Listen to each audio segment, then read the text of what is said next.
Bonjour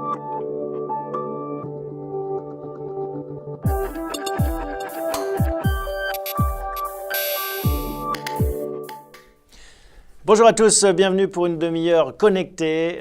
On fait comme chaque semaine le point sur cet univers des objets connectés qui ne cesse de progresser et de se répandre à mesure que se développent les innovations. On va entamer cette émission avec une société qui porte beaucoup d'innovations en la matière.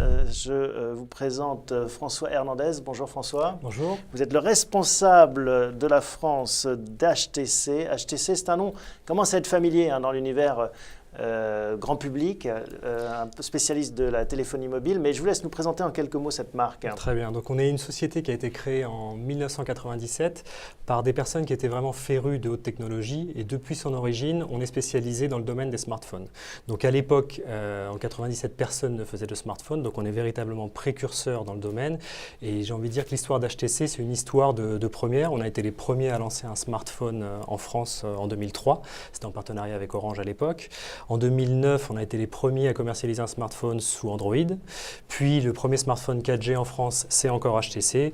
Et avec d'autres innovations, notamment sur le design, les premiers à lancer un smartphone avec un châssis complètement en métal. Donc on a cette culture et cette histoire de l'innovation chez HTC depuis son origine. Bon, c'est marrant parce que vous dites quelques personnes férues de technologie, vous ne dites pas du tout que c'est taïwanais, ça vient de Chine, en tout cas la Chine insulaire.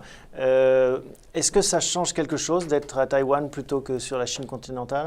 Il y a cette culture de l'ouverture sur le monde à Taïwan et il y a cette culture de l'innovation depuis très longtemps. Et donc on porte bien sûr tout ça. Après, depuis HTC, c'est pas mal globalisé. On a une présence sur tous les continents. Vous cherchez à faire oublier cette image chinoise? C'est pas... Non, pas du tout, parce que à partir ce qui compte et ce qui est le reflet de la marque, c'est véritablement ce sont nos produits.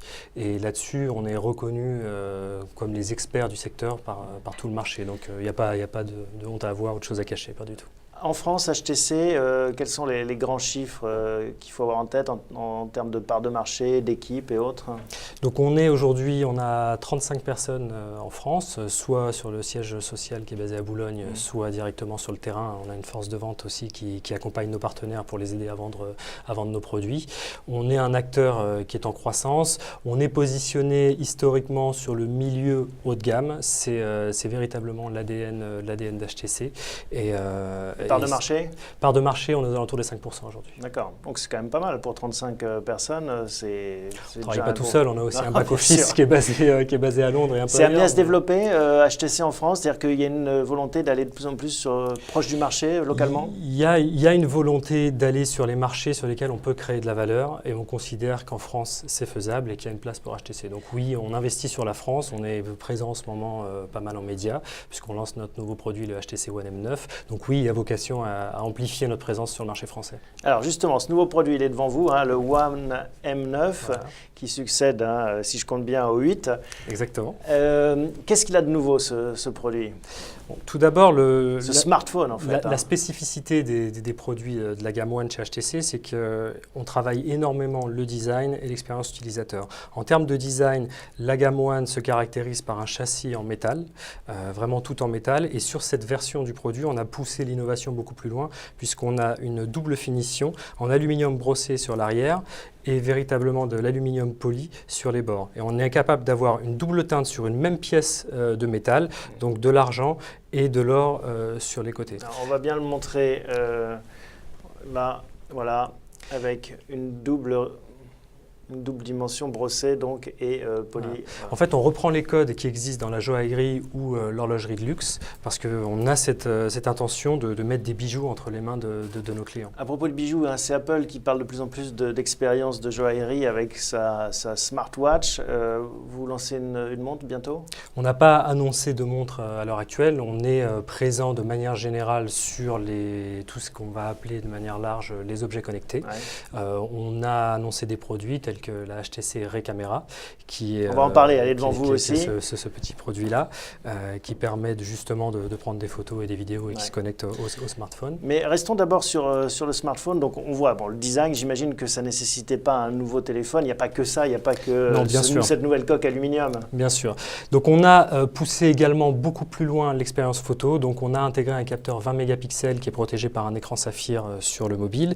Et on a travaillé énormément sur toute la partie édition photo et expérience photo. Typiquement, on a la possibilité maintenant d'activer la caméra qui est au dos et la caméra frontale. Montrez-nous. Voilà. On va faire une petite démonstration en direct. On va essayer de filmer ça. Donc on a possibilité par exemple de prendre une vidéo. Il faut le mettre dans l'autre sens pour que en fait, Anthony puisse nous filmer. Mettez-le devant votre visage. Je vais mettre devant mon visage pour que vous voyez. Donc j'ai possibilité… ici, en fait, face à cette caméra. Voilà. Donc on voit Anthony qui passe à la télé. Bonjour Anthony, faites coucou. Voilà, et on vous voit vous. Et donc j'ai possibilité de filmer l'avant et l'arrière, ce qui va permettre aux clients de, maintenant quand ils font des selfies par exemple, de filmer tout leur environnement. S'ils sont à un concert, ils peuvent se filmer en train d'écouter et filmer également l'artiste qui sont venus écouter. Et oui, il n'y a pas que les journalistes qui sont narcissiques. Hein. Exactement. On va propager ça avec ce genre de technologie. Donc ça, c'est en fait un axe, j'imagine, très fort pour vous, l'univers de l'image au sens large. Hein. L'univers de l'image au sens large. En fait, il y a une… pardon, je vous coupe, mais il y a aussi une expérience qui est presque celle d'un home cinéma. Hein. C'est ça que vous voulez reproduire? On a historiquement sur la gamme One intégré des doubles haut-parleurs en façade par rapport à nos concurrents qui vont avoir par exemple des haut-parleurs cachés derrière. Quand on met les mains dessus, c'est pas très pratique pour écouter. Donc ça offre une très bonne écoute et une bonne ergonomie quand on regarde une vidéo. Mais en plus de ça, on a intégré le support du Dolby Surround, ce qui fait qu'on a un effet home cinéma quand on utilise les haut-parleurs de son smartphone. Donc on a une spatialisation du son. Sur certaines vidéos HD, on va avoir l'impression que le son arrive même par derrière. Donc un appareil photo de haute qualité, du son home cinéma, la capacité de prendre des vidéos et même d'améliorer la qualité avec des petits outils d'édition de vidéos, de Photoshop presque. Si je fais du selfie typiquement, j'ai possibilité, si je suis un peu fatigué ou si je veux améliorer le grain de ma peau, vous êtes très bien. J'ai un petit curseur, merci, qui va me permettre réellement d'affiner le grain de la peau en direct. Les gens passent énormément de temps à prendre des selfies et à les reprendre avant de les poster sur leurs réseaux sociaux. Ils veulent être sûrs d'être parfaits au moment où ils vont le faire. Et donc là, on a ce genre de petits logiciels qui fait ça de manière très simple. Donc le narcissisme, l'image, vous avez en fait, vous avez détecté que c'était un point d'entrée fort et que c'est quelque chose qu'il fallait vraiment continuer à promouvoir auprès de vos publics. De manière générale, toute l'expérience son, vidéo, photo, c'est un point structurant sur les smartphones. Les gens veulent véritablement avoir la meilleure expérience. Donc design, tout cet univers multimédia, on va dire. Oui. Il y a une autre dimension aussi que vous apportez avec ce téléphone, m'avez-vous confié, c'est la personnalisation. Exactement. Alors en quoi ça consiste la personnalisation? Donc la personnalisation, ça consiste à avoir un téléphone qui s'adapte véritablement aux besoins du client. Typiquement, à l'heure de déjeuner, le téléphone va me géolocaliser, et, va scanner les restaurants qui sont autour de moi et va me faire des propositions. On a un partenariat avec Yelp ou avec Foursquare, qui sont des acteurs reconnus dans ce domaine-là. On va me proposer des restaurants, je peux aller les sélectionner, voir ce que les autres internautes en ont pensé. Donc véritablement, de manière non intrusive, en fonction de l'endroit où je me trouve, on va me proposer des contenus. De la même manière, l'interface de l'utilisateur va détecter que je suis soit au travail, soit à mon domicile, soit en déplacement. Et des applications vont être poussées sur l'écran d'accueil en fonction de l'endroit où je me trouve. Vous nous avez apporté un petit film qui présente ça. On va le regarder ensemble. Je vous laisse nous le commenter. Vous allez le voir. Donc là, c'est typiquement effectivement, c'est typiquement l'interface qui va détecter où je me trouve. Je peux également changer complètement l'ergonomie de. Ça change pas la robe, je précise. Pas encore. Bientôt peut-être. Le pouvoir du marketing. Ouais. Donc là, typiquement, je peux avoir un écran d'accueil qui va ne ressembler qu'à moi. Je veux prendre un environnement qui me plaît en photo et automatiquement le téléphone va scanner toutes les couleurs et va recréer un écran d'accueil, va changer les icônes, va changer la texture des icônes pour que ça ressemble à l'image qui me plaît. Donc tous les jours, je peux changer l'interface de mon téléphone pour que ça ressemble véritablement à mes désirs. On a des questions d'internautes, hein. C'est une émission interactive. Je vous invite bien sûr à nous envoyer vos questions sur le chat à côté du player. On voit, demande Elliot, fleurir plein d'études qui comprennent l'iPhone 6, le Samsung Galaxy S6, le HTC One M9. HTC peut-il prendre des parts de marché à Samsung ou Apple? On a vu que vous étiez autour de 5%. C'est quoi votre stratégie? Bien sûr, j'imagine que c'est votre souhait. On est historiquement, hein, comme je l'ai dit, positionné sur l'innovation, donc on est légitime sur le haut de gamme, on a une histoire assez longue là-dessus. Donc oui, on a notre place sur ce marché-là. On a montré avec les produits de la gamme One, celui-là et ses prédécesseurs, qu'on savait apporter des mobiles très haut de gamme. On a gagné de nombreux prix. Ça coûte combien, très haut de gamme? 749 €. Ah oui, donc c'est la même gamme de prix qu'un iPhone. Hein. Exactement. Maintenant, le marché n'est pas uniquement sur le haut de gamme. Donc pour être en croissance sur le marché, c'est indispensable d'avoir une palette de produits beaucoup plus large. Et donc, on a des produits haut de gamme comme la gamme One, mais aussi des produits grand public comme ceux de la gamme Désir, sur lesquels, là, typiquement, c'est le Désir 820, sur lesquels on va jouer sur les matériaux. Là, c'est du polycarbonate. On va jouer sur les couleurs. On va avoir des couleurs beaucoup plus fun, beaucoup plus ludiques. Donc ça, c'est plus grand public, ça, c'est moins haut de gamme. Plus grand public. Et c'est nécessaire dans un contexte où le marché évolue.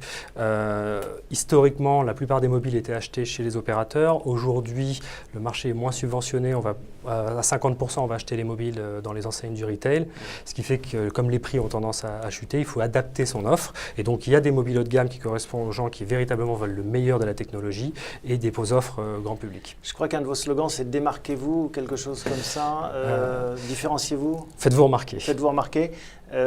C'est quelque chose qui fonctionne, c'est-à-dire que les gens en ont marre de voir le même téléphone partout, et vous dites j'en ai marre de voir l'iPhone, il faut que j'ai autre chose. Il faut qu'on ait autre chose, il faut qu'on ait un téléphone qui nous ressemble. Donc, le téléphone maintenant est un produit qui est très statutaire, un peu comme dans l'automobile, on veut être fier du téléphone que l'on montre et de la marque que l'on montre. Donc c'est pour ça qu'on fait un gros travail sur le design, ça c'est indispensable. Mais au-delà de ça, comme je le disais, il faut qu'on puisse personnaliser son téléphone pour se l'approprier. Et donc c'est tout le travail que l'on fait avec la géolocalisation qui va pousser des propositions pour les restaurants ou pour l'interface du mobile. Et en même temps, c'est un Android, en fait, c'est un téléphone qui tourne sous Android, donc on se retrouve avec finalement le même operating system. Derrière, effectivement, c'est le même moteur qui va faire tourner, de nombreux mobiles sous Android. Après, c'est vrai qu'on a cette expérience utilisateur au sens large qu'on appelle HTC Sense, qui permet de différencier l'expérience HTC. Alors, autre question, Nico demande, que pensez-vous du OnePlus téléphone développé par une start-up chinoise? Est-ce que vous connaissez le OnePlus One? Je connais ce téléphone, je n'ai pas eu l'occasion moi-même de l'utiliser, malheureusement, donc je ne pourrais pas en dire beaucoup, mais je sais que c'est un terminal qui est sorti il y a assez peu de temps. Et il y a beaucoup de start-up qui se lancent dans ce marché, en fait, parce qu'on pourrait imaginer que c'est un marché de gros acteurs. On a l'impression qu'il y a aussi des petits acteurs qui essaient de rentrer. Il y a beaucoup d'entrants sur le marché. Après, il y a beaucoup de sortants également. L'idée, c'est d'apporter suffisamment de disruption et d'innovation pour être légitime. Donc aujourd'hui, oui, c'est possible de choisir un mobile sur étagère et de lancer une marque. C'est plus compliqué de rester sur un marché très concurrentiel. Alors, une de vos stratégies pour connecter de plus en plus vos clients, c'est de leur apporter aussi des extensions. Alors, on a évoqué rapidement la caméra qui se trouvait devant vous, la Ray-caméra. C'est ça. Je vous laisse nous la présenter. En fait, c'est entre la Flip, pour ceux qui se souviennent, c'est une petite caméra, la Flip qui n'a pas duré longtemps, mais qui était très simple d'utilisation. Et puis un peu la GoPro, c'est un peu ce marché que vous visez? On est sur le marché qui existe aujourd'hui, c'est le marché des action cam, quand on fait du sport ou des choses de ce type-là. Ce qui n'existait pas encore, c'est toute la partie caméra sociale. C'est-à-dire qu'aujourd'hui, si je suis à un anniversaire, je ne vais pas venir avec une caméra vissée sur la tête, ou sinon j'ai la tablette devant moi. Sauf si c'est déguisé peut-être. C'est sûr. Ou sinon, si j'ai une tablette devant moi, ça me coupe un peu de la scène. Là, on est sur comme une lampe de poche. On est sur une caméra qui est hyper design, hyper ergonomique et qui n'est pas intrusive. Je peux filmer, je peux prendre des photos sans forcément me couper de l'action. Donc ça, c'est un point important. Alors attendez, moi je vais montrer ce que ça montre, parce qu'en fait, ce qui est très intéressant, c'est que justement, cette caméra, je vous laisse filmer, vous pouvez refilmer Anthony si vous voulez, elle est reliée au smartphone et Exactement. Que je peux donc la piloter depuis mon smartphone. On peut la piloter depuis son smartphone. Soit ça fonctionne seul et de manière très très simple, il n'y a pas de bouton on-off, je la prends dans la main, ça s'allume automatiquement. Un appui court, une photo, un appui long, une vidéo. Je peux filmer au ralenti, je peux la mettre sous l'eau. Et donc quand j'appuie, je prends la photo et sinon depuis le smartphone. Moi je peux vous prendre la photo. Là vous venez de prendre la photo. Voilà. Super. C'est vraiment très très simple. Vous pourrez me mettre en fond d'écran comme ça. Merci. Exactement, avec plaisir. Mais blague à part, ça fait penser à un petit périscope. C'est volontaire. Ouais. Il y a une application qui est sortie il n'y a pas longtemps qui s'appelle Periscope justement, qui est connectée à Twitter. On peut relier ça à tout cet écosystème? À terme, tous ces écosystèmes seront reliés. Aujourd'hui, on a la possibilité de faire du live streaming en se connectant à YouTube. Donc, typiquement, je peux lancer une vidéo, lancer le service de live streaming, ça va envoyer des SMS aux gens que je veux inviter, qui vont juste à cliquer et automatiquement sur YouTube, ils vont voir ce que je suis en train de filmer. Mais effectivement, l'ambition, c'est de démocratiser au maximum ces usages. Combien ça coûte?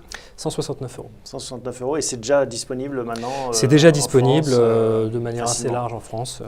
Donc c'est ça votre stratégie, donc étendre finalement le périmètre de ce téléphone. Donc caméra, il y a d'autres produits qui vont arriver. Véritablement, historiquement, on est positionné sur les secteurs dans lesquels il y a du design, de l'innovation, de l'expérience utilisateur. Donc naturellement, on évolue vers les objets connectés, comme on a vu ça. C'est quoi le prochain? Et le prochain, donc le prochain objet connecté, c'est un bracelet fitness qui s'appelle le Ray Grip, qu'on lance aux États-Unis en partenariat avec Under Armour, qui est une marque sportswear très connue là-bas. Et donc ça continue cette histoire. On aura des objets connectés dans divers domaines, puisque on rentre par le smartphone qu'on connaît et on élargit. Le smartphone étant sa tour de contrôle de sa vie connectée. Exactement. Et ça va plus loin, puisque vous travaillez sur un casque de réalité augmentée. Donc, sur un casque de réalité virtuelle. Donc là, on travaille avec le numéro 1 dans le secteur du jeu en ligne, qui est Valve, et on va commercialiser d'ici la fin de l'année le HTC Vive, qui est un casque de réalité connectée. Bon, on reviendra nous parler de ça, parce que ça va être une émission à part entière pour présenter ce produit. Voilà ce qu'on pouvait dire donc sur ce nouvel appareil et puis votre stratégie. On va, si vous le voulez bien, accueillir la start-up de la semaine tout de suite. D'accord. Restez avec.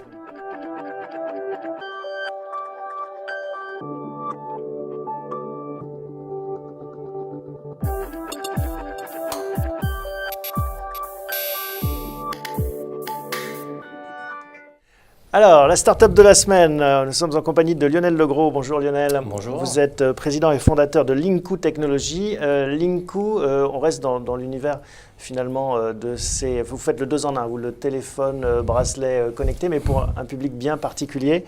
Vous avez créé Linku il y a un an tout juste. Et je vous laisse nous présenter le concept. Alors, Linku Technologies a commencé à développer les premières montres connectées pour les enfants. C'est ça le point d'entrée. Voilà. Les enfants, alors c'est quoi? Parce que c'est large, les enfants. Vous, c'est 6-11 ans. 6-11 ans avant de rentrer au collège et logiquement avant d'avoir un téléphone mobile. Cette tranche d'âge n'a pas de moyen de communiquer. Ouais, vous vous êtes rendu compte que finalement, ils étaient un peu les laissés pour compte. Avant, on a son papa ou sa maman près de soi, souvent. Et puis, avant le collège, on n'a pas forcément de téléphone. Et vous êtes dit, là, il y a un marché, 6 millions d'enfants. 6 millions d'enfants. Rien qu'en France, bien 600 sûr. Ans, rien qu'en France. Donc c'est un marché important, un peu les oubliés, on va dire, du marché. Et donc on a voulu développer leur propre montre connectée, comme papa, comme le grand frère ou maman. Ils vont pouvoir communiquer, rester en contact avec leurs parents. Est-ce que c'est un peu, en effet, futuriste? On peut parler à sa montre, c'est en avance sur son temps. Ça peut téléphoner, en fait, ce bracelet. C'est la particularité des montres Linku. C'est un produit autonome. Vous n'avez pas besoin de téléphone portable associé. Donc, c'est un produit complètement autonome qui intègre une carte SIM. Et l'enfant donc va pouvoir téléphoner, se prendre pour un héros ou un espion. En tout cas, il va pouvoir appeler 3 numéros préenregistrés tout de suite. En l'occurrence, les parents, papa, maman et puis peut-être le grand frère. Oui, ou son beau-papa, quand ou son on beau-papa. est une famille recomposée maintenant. Exactement, sachant que vous en parlez très bien puisque les 6-11 ans sont les plus touchés par les familles monoparentales. C'est 50% ça représente 50% des enfants. Donc un téléphone, bien sûr l'heure. Une montre, c'est à cet âge-là qu'on apprend à lire l'heure, donc ça tombe bien. Une montre, un système d'alerte, c'est-à-dire qu'il y a un bouton utilisé pour lancer un SOS en cas de besoin. Ça déclenchera un appel et un SMS avec la position de l'enfant. Est-ce que ça risque pas pour un enfant de 6-11 ans d'être déclenché par inadvertance ou par jeu et de donner des sueurs froides aux parents? Alors, l'éducation des parents se fait par les parents, bien entendu, mais on a tout prévu. Il faut appuyer plus de 4 secondes sur le bouton pour le déclencher, donc ça ne peut pas être accidentel. et une fonction de localisation, de géolocalisation aussi, hein, un GPS. Alors, c'est un vrai récepteur GPS. Donc, Linku propose la géolocalisation des enfants à travers des géofences, des zones de sécurité que les parents peuvent créer à travers notre plateforme web ou l'application mobile. Et lorsque l'enfant arrive à l'école ou sort de l'école, une alerte SMS est envoyée pour prévenir les parents. Ou un suivi en temps réel sur une map. On peut piloter ses enfants comme des jeux vidéo, en fait, leur dire maintenant tu vas ranger ta chambre et autres, pas encore. Pas encore, non. On est... Ça, c'est le rêve des parents. Alors, c'est quand même là, au départ prévu pour laisser plus de liberté aux enfants, justement. Parce qu'à cet âge-là, il faut savoir qu'un enfant sur 4 rentre tout seul de l'école à cet âge-là, circule seul dans les rues. Donc, leur donner le moyen d'être plus indépendant. Et rassurer aussi un peu les rassurer parents. un petit peu les parents en parallèle. Les rassurer ou les angoisser? Parce que imaginons qu'on ne se connecte plus parce qu'on est dans, je sais pas, dans une zone où ça ne capte plus, ou justement ce besoin de se connecter en permanence à son enfant. Est-ce que finalement on ne rentre pas dans une surenchère? Non, l'anxiété des parents, la montre fonctionne déjà comme un téléphone, donc selon l'anxiété des parents, on va pouvoir paramétrer plus de choses ou supprimer des fonctions à distance. L'avantage du système GPS et du chipset Linku, c'est qu'il fonctionne sur le GPS américain, GLONASS, satellite russe, et en même temps on est déjà en train de travailler sur le chipset Galileo, donc on couvre une très bonne partie du territoire pour la géolocalisation et on est sur le réseau Orange pour la téléphonie. Comment est-ce quand on est un ancien fonctionnaire comme vous étiez au ministère de l'Intérieur, d'un coup on décide de créer sa start-up avec un projet ambitieux, hein, une montre connectée? Alors, au ministère de l'Intérieur, je travaillais déjà dans les technologies, télécommunications, des services de sécurité. Donc, la technologie, c'est quelque chose qui me tient à cœur. Et puis, le goût de l'aventure, l'ambition. Donc, voilà, je suis parti aux États-Unis, tout simplement. Un parcours un petit peu atypique et du jour au lendemain, une bonne expérience de terrain. Et ça suffit pour créer sa start-up et essayer d'exister, en tout cas. Vous avez lancé ce produit, vous en avez déjà vendu quelques-uns? Alors on en a 200 aujourd'hui qui tournent partout en Europe. On a vendu en France mais aussi à l'étranger. L'avantage c'est que Linku fonctionne dans le monde entier, donc vous pouvez mettre une carte SIM de n'importe quel opérateur. On en a 1000 autres en cours de production, donc c'est déjà bien parti. Et on parlait tout à l'heure des nouveaux entrants. En fait, on a un exemple très concret hein, sur un projet finalement qui était le terrain de jeu de grands acteurs, finalement avec assez peu de moyens. Vous n'avez pas mis des millions de dollars sur la table, pas encore. En tout cas, vous avez réussi à lancer et commercialiser ce produit. Hein. Ça semble fou. C'est une marche compliquée à franchir ou finalement c'est à la portée de tous ceux qui nous regardent? Alors, tout le monde peut le faire, je dirais, avec beaucoup de travail et d'ambition, tout le monde peut réussir quelque chose. Bien sûr, il y a une expérience derrière de terrain très importante. Au niveau manufacturing, c'est-à-dire voilà. Approvisionnement, on va fabrication. on va pas fabriquer en Asie du jour au lendemain. Il faut créer des relations, il faut avoir un certain savoir-faire, il faut une certaine expérience. Il y a à peu près 10 ans de travail qui a été fait avant de sortir la montre Linku sur d'autres produits. Donc voilà, on existe à travers une expérience quand même qui dure depuis 7 ans. Hein. Combien ça coûte hein? Aujourd'hui, c'est 120 € ouais. Pour la montre et un abonnement de 7 € par mois, 90, tout illimité. C'est-à-dire que l'enfant peut appeler en illimité, vous pouvez le géolocaliser en illimité. Oui, parce que ça reste aussi avec une carte SIM et donc un abonnement. Avec un abonnement voix, data, SMS. Et en plus, elle est personnalisable, donc les enfants vont pouvoir mettre leur petite coque comme un téléphone et s'approprier le produit. Qu'est-ce que vous avez autour du cou? Ah, alors ça, c'est une gamme de produits Linku. Bon, parce qu'en fait, c'est pas parce que vous êtes une petite start-up que vous n'êtes pas ambitieux, donc vous avez décidé de décliner la gamme. Hein. Décliner la gamme. Le plus dur, c'est de commencer. Une fois que vous avez commencé, c'est plus simple de sortir d'autres produits. Donc, on travaille sur une version senior pour la montre avec des données santé, sur un tracker pour les animaux, un tracker vidéo, et qui rejoindra peut-être un petit peu le système vidéo streaming. Et là, vous avez la carte d'identité, donc qui peut servir pour aller au ski ou lorsque vous êtes en vacances, toujours en produit autonome. Vous allez pouvoir avoir votre forfait de ski à l'intérieur, vos 3 numéros d'appel de téléphone et l'alerte SOS, et être géolocalisé. D'accord. Et ça n'aurait pas pu ressembler à ça, le système pour les enfants ou pour les seniors, finalement, cette carte plutôt qu'une montre? Les deux, pourquoi pas. La montre, l'avantage, c'est qu'on ne va pas l'oublier ou la perdre parce qu'elle est au poignet. Ça sera pour plutôt des produits lorsqu'on va aller en vacances, à des sorties sportives, etc.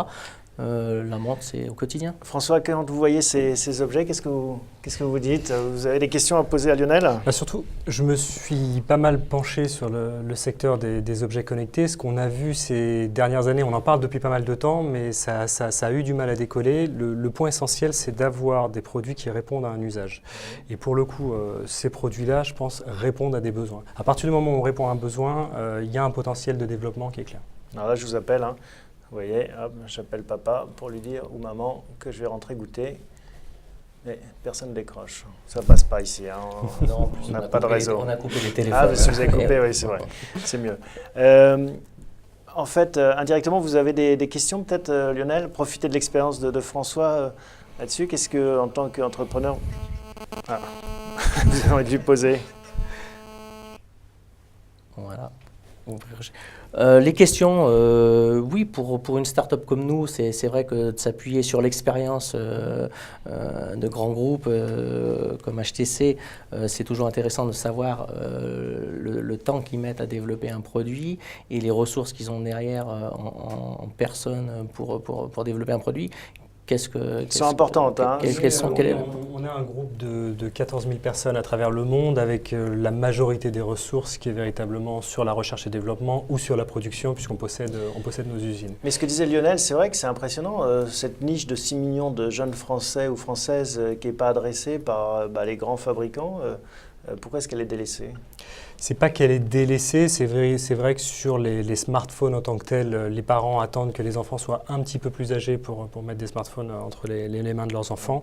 Et le besoin qu'ont les parents sur cette catégorie d'enfants, c'est plutôt effectivement de pouvoir les géolocaliser, pouvoir communiquer avec eux, mais de façon très basique. Et là, je pense que véritablement, ce produit permet de le faire. Quand on lance une start-up, c'est déjà difficile de sortir un produit et de se concentrer dessus. Vous lancez en parallèle enfants, seniors, animaux de compagnie, skieurs. Est-ce que vous ne risquez pas de vous disperser un peu? Alors, un jour, quelqu'un a inventé la roadmap, donc on a une roadmap. L'objectif, c'est d'exister. La priorité pour nous, c'est d'exister. Donc, à travers les montres pour enfants, on va essayer déjà de montrer notre savoir-faire, que ça fonctionne bien, puisque si vous allez sur nos réseaux sociaux, vous verrez que les utilisateurs sont contents du produit. Donc ça, c'est déjà une bonne nouvelle pour nous.